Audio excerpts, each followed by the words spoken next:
Jadi ketika sampai di adegan menyanyi, gue langsung merasa bahwa, man, ini lebih dari sekedar film cuy.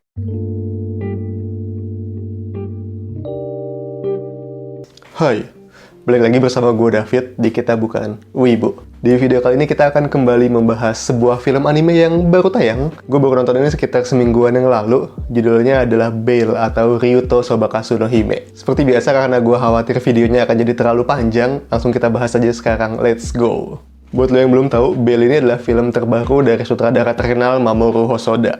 Ini sutradara yang sebenarnya terkenal banget, tapi banyak yang nggak ngeh, termasuk gua. Dan ketika filmnya kemarin mau tayang kan, materi promosinya banyak berseliweran ya di sosmed gua ya. Terus di materi promo itu banyak meng-highlight nama sutradaranya gitu. Katanya ini film terbaru dari sutradara Mamoru Hosoda gitu. Terus gue sempat jadi penasaran dong, emang terkenal apa sih sutradara ini? Terus gue cek lah. Setelah gue cek ternyata bener dong, film-filmnya banyak yang terkenal. Kayak ada Tokyo Kakeru Shoujo, kemudian ada Summer Wars, sama ada Mirai no Mirai yang kemarin sempat dapat nominasi Oscar gitu. Ini film yang sebenarnya terkenal banget kan ya. Nggak tahu lu udah nonton atau belum cuy. Kalau gue sayangnya belum nonton dan gue sempat nggak ngeh sama sutradaranya. Dari situ gue jadi merasa gagal jadi wibu cuy. Tapi selain sutradaranya terkenal, film Bail-nya sendiri ini ternyata juga punya pencapaian yang oke nih di festival film. Kemarin sempat dibawa ke Cannes Film Festival, kemudian setelah penayangannya, kabarnya Bail ini dapat standing ovation selama 14 menit. Gokil banget ya. Terus faktor sutradara dan faktor pencapaian film Bail-nya ini yang akhirnya menggugah gue untuk nonton film Bail juga.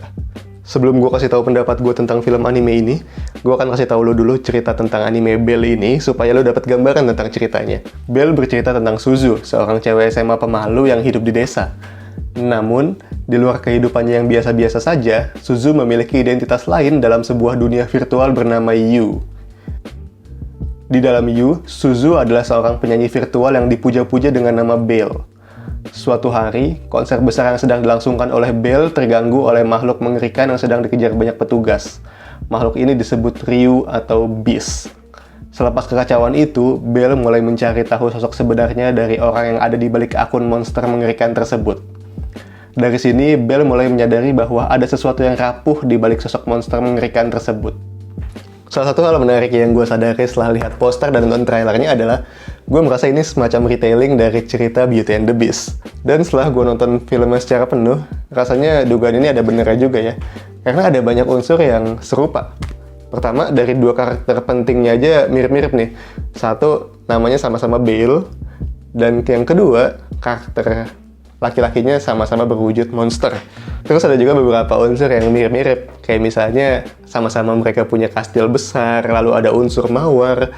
Lalu ada juga adegan pengejaran Beast yang dilakukan oleh warga. Yang mana itu ada di filmnya Beauty and the Beast juga kan. Tapi ada juga beberapa hal yang diubah.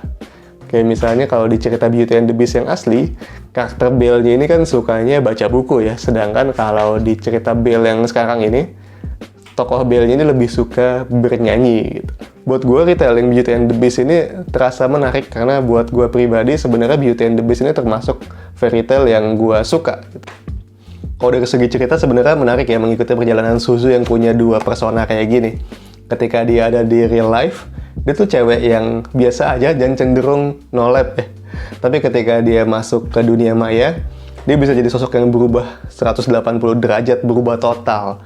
Terlepas dari hal ini baik atau buruk, gue merasa bahwa hal-hal kayak gini tuh sebenarnya banyak terjadi ya di masa sekarang. Nah, tapi dari karakter Suzu yang kayak tadi itu, kita akan diajak untuk melihat pertumbuhan karakternya dia yang bisa dibilang bagus nih. Dari Suzu yang nggak percaya diri, kita akan melihat gimana nantinya dia akan bertumbuh. Dalam pengejarannya terhadap sang monster, dia akan belajar tentang penerimaan diri, bahwa dia tuh sebenarnya nggak bisa terus-terusan bergantung pada sosok yang sempurna, yang cuma ada di dunia virtual tadi. Dan Suzu harus belajar untuk lebih percaya diri pada dirinya sendiri, sebelum dia bisa membuat orang lain percaya pada dirinya. Dari segi cerita sebenarnya gue nggak merasa bahwa film ini tuh punya plot atau cerita yang wah banget, istimewa banget. Ini oke, tapi justru gue merasa ini oke karena isu yang diangkat tuh masih dekat dan relate dengan kehidupan modern sekarang ya, seperti yang gue ceritakan tadi. Lalu gue juga suka tentang gimana film ini tuh merespon tren-tren sekarang ini nih, kayak misalnya tren tentang media sosial, tentang virtual YouTuber juga. Bahkan film ini tuh kayak menangkap potensi adanya dunia virtual yang lagi banyak diperbincangkan orang nih, kayak soal metaverse dan sebagainya. Menurut gue itu keren sih. Namun gue merasa bahwa film ini tuh punya kekurangan dari segi konsep dunia virtual You-nya yang tidak cukup terjelaskan dengan detail dan rapi. Tapi di sisi lain gue juga merasa bahwa jangan-jangan ini terjadi karena faktor durasi juga.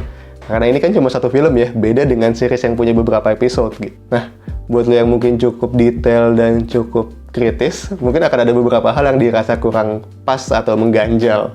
Tapi kemarin gue coba menikmatinya tanpa terlalu mempedulikan tentang detail-detail teknis dan ya, tetap menyenangkan sih untuk ditonton. Terakhir, gue merasa bahwa bintang utama dari film ini adalah musiknya, cuy. Gila banget ini musiknya. Jadi ketika sampai di adegan menyanyi, gue langsung merasa bahwa, man, ini lebih dari sekedar film, cuy. Saking kerennya.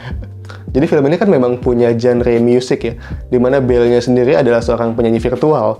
Tapi gue merasa bahwa musik di sini tuh bukan sekedar tempelan doang, tapi memang menjadi bagian penting dari ceritanya.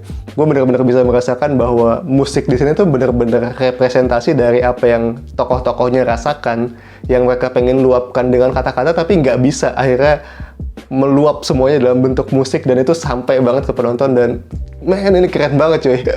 Parah emang.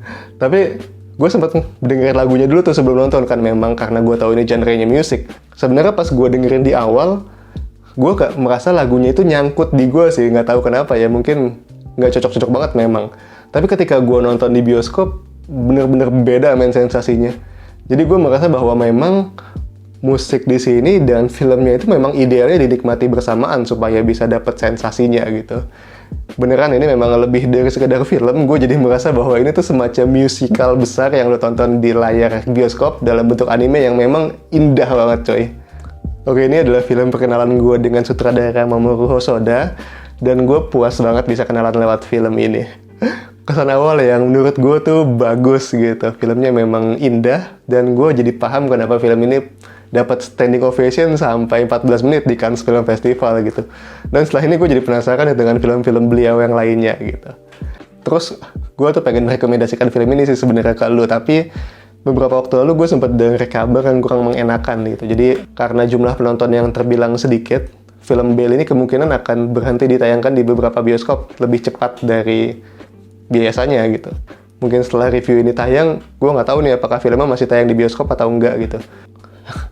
Sedih ya. Padahal gue berharap banyak wibu yang bisa nonton film anime atau film Jepang di bioskop gitu. Supaya pihak distributor, pihak bioskop tahu bahwa film-filmnya ini laku dan mereka akhirnya mau juga ngebawa lebih banyak film anime atau film Jepang ke Indonesia gitu. Kalau nggak gitu, nanti mereka kalau mau masukin film Jepang atau film ke Indonesia, mikir-mikir lagi. Jadi ya, kalau lo ada kesempatan ya, gue harap lo bisa nonton film anime yang pengen lo tonton, film apapun nantinya, di bioskop juga gitu. Kita tunjukin bahwa wibu itu bisa mendukung film anime atau film Jepang yang tayang di bioskop Indonesia.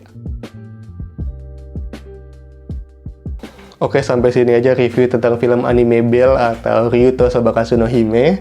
Gimana menurut lo? Kasih tahu pendapat lo tentang film ini juga kalau misalnya lo udah nonton filmnya. Thank you buat lo yang udah nonton sampai terakhir sekarang ini. Kalau lo suka sama videonya, lo boleh like. Kalau lo nggak suka, lo juga boleh dislike. Tapi kalau lo merasa videonya seru atau lo pengen ngedukung channel ini, lo bisa subscribe, komen, atau share juga ke teman-teman lo. Sekali lagi, terima kasih buat lo yang udah nonton. Kita ketemu lagi di video selanjutnya. Salam Wibu.